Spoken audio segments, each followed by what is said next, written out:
कोई natural process है ऐसा या ट्रांसप्लांट के हवाले से कि ख़वातीन के जो हेयर ग्रोथ रुक गई है या फॉल मुकम्मल बहुत ज़्यादा हो गया, वो दोबारा से स्टार्ट हो जाए?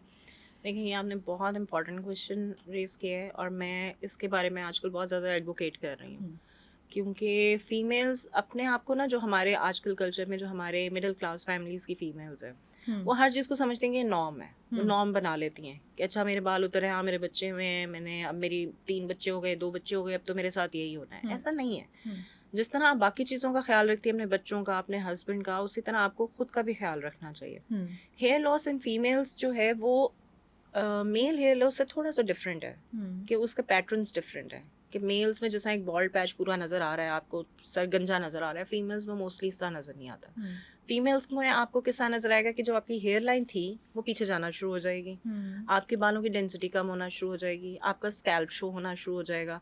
उसके लिए भी फीमेल्स क्या करती हैं, जो बहुत डेस्परेट होती हैं, वो चली जाती हैं पार्लर्स में। हुँ, वो उनको एडवाइस कर देते हैं कि जी वो हेयर पैच है या एक्सटेंशंस हैं, आप ये लगा लें, आपके बाल थिक लगेंगे, आपका सब सॉर्ट आउट हो जाएगा। But in the end everyone from inside knows कि ये एक एक्सेसरी है जो मैं यूज़ कर रही हूँ। हुँ, आपके अंदर से वो कॉन्फिडेंस नहीं निकलता कि जो आपकी अपनी चीज़ का होता है। हुँ, आपको पता है कि you are dependent on these accessories, कि भाई अच्छा मेरे पास हर वक्त वो एक्सटेंशन पड़ी होनी चाहिए, मेरे पास हर वक्त या वो पैच होना चाहिए जो मैं लगा के जाऊँ, या वो जो आप पिगमेंट्स आजकल आ गए हैं डिफरेंट, कि आप वो स्प्रे कर लें तो वो आपका नज़र नहीं आएगा, और इस तरह की चीज़ें। हुँ, उनको मैं ये कहना चाहती हूँ कि आप ज़रूर, बजाय इसके कि आप किसी पार्लर में जाएँ for this, hmm, you need to go to a cosmetic surgeon या डर्माटोलॉजिस्ट, जो भी आपको आपको सही लगे, सो दैट वो आपको इवैल्यूएट करें। ठीक।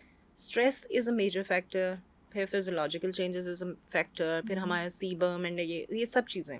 ठीक, इंटरनल फैक्टर्स भी हैं, एक्सटर्नल फैक्टर्स भी हैं। ओके। तो इन्वेस्टिगेशंस के थ्रू हम इंटरनल फैक्टर्स का देख लेते हैं, और एक्सटर्नल फैक्टर्स को हम खुद फिजिकल एग्जामिनेशन पे देखते हैं। हुँ, और उसके बाद कि कौन सी स्टेज तक का आपका हेयर लॉस हो गया है, स्टेज 1 है, 2 है या 3 है, उसके अकॉर्डिंग आपको ऑप्शंस दिए जाते हैं। हुँ, अब जैसा हमने पीआरपी की बात की है, that hmm, is one of the जो आजकल बहुत ज़्यादा हाइप क्रिएट हुई हुई है। हुँ, आई विल नॉट से कि ये ओवर हाइप्ड है, लेकिन ये है कि आप किस तरह उसको डिलीवर कर रहे हैं। ठीक। आप एक चीज़ सिर्फ़ बाहर से दे रहे हैं, लेकिन इंटरनल आप वो उनके कॉज़ को ख़त्म नहीं कर रहे हैं, कि अगर हुँ, उस एनीमिक है, उसमें विटामिन डी की डेफ़िशिएंसी है, या कोई और उसका थायरॉइड का इश्यू है, अगर उसको एड्रेस नहीं कर रहे हैं और हुँ, बाहर से आप जितना मर्ज़ी पीआरपी लगाई जाएँ, that will not give you effects. ठीक। तो ये एक कॉम्बिनेशन है, और फीमेल्स को ये समझने की ज़रूरत है कि they need to be evaluated, हुँ, और अपनी चीज़ों को, अपनी अपनी जो आपकी बॉडी है, उसको भी उतनी ही इम्पोर्टेंस दें, हुँ, उसकी भी उसी तरह केयर करें।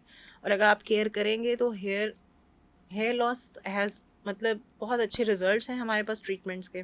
ठीक। और एक और जो इम्पोर्टेंट चीज़ जो आपने हेयर ट्रांसप्लांट से रिलेटेड पूछी है, हुँ, कि hair transplant in females is also a modality. हमारे यहाँ ओके। पे इस चीज़ का इतना है ना, कि वो तो मर्द ही कराते हैं, सिर्फ मर्दों की होती है। मैं अपने सेंटर में 2-3 से ज़्यादा फीमेल का कर चुकी हूँ, जस्ट फॉर जो आप फ्रंट पे लगाते हैं, या आप जो बीच में एक पैच होता है जहाँ पे डेंसिटी लॉस होती है। और फीमेल्स इसलिए भी प्रिविलेज्ड हैं कि उनके बाकी बाल लंबे होते हैं। हुँ, तो जिस एरिया से हमने बाल लेने भी हैं, उसको वो कवर कर देता है, जो बाकी लॉन्ग हेयर होते हैं। तो एक तो उनका पता नहीं चलता। ठीक।